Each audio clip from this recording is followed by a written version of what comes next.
வேதங்கள் உருவாகிய நாள் ஆவணி பௌர்ணமி. ஆவணி மாதத்தில் திருவோண நட்சத்திரத்தில் இணைந்து வரக்கூடிய பௌர்ணமி என்று யார் ஒருவர் சூட்சமமான முறையில் ஒரு புது மந்திரத்தை எடுத்து ஒரு 10,008 முறை சங்கல்பம் செய்து வழிபாடுகளை செய்கிறார்களோ அவர்கள் வாழ்வில் ஒரு பெரிய மாற்றம் கிடைத்தே தீரும்.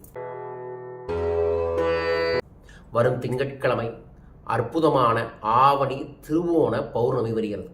திருவோண நட்சத்திரம் பெருமாளின் நட்சத்திரம், அதுவும் தமிழ் மாதம் முதல் திங்கட்கிழமையுடன் இணைந்து வருகிறது.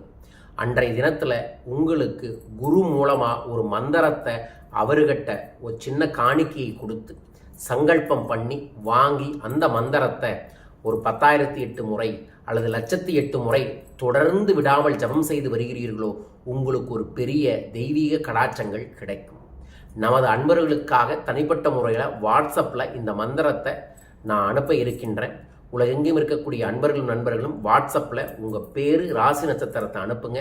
உங்களுக்குரிய ஒரு சூட்சமமான ஒரு எளிய மந்திரத்தை நான் அனுப்புவேன்.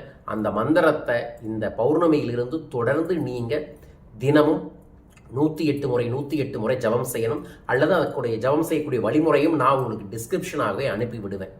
மந்திரத்தை எழுதியும் வாய்ஸ் மெசேஜாகவும் அனுப்பி விடுவோம். அதை நீங்கள் தொடர்ந்து ஒரு சங்கல்பம் வச்சுக்கணும்.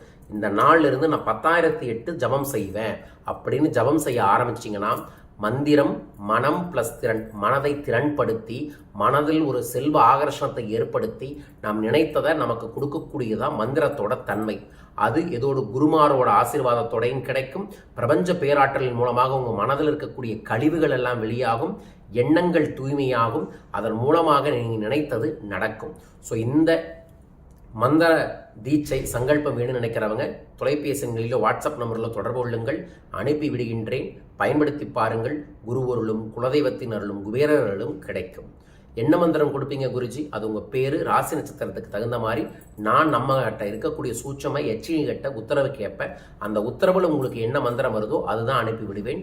தொடர்பு கொள்ளுங்கள். வளம் பெற்று நலம் பெறுங்கள். வாழ்க.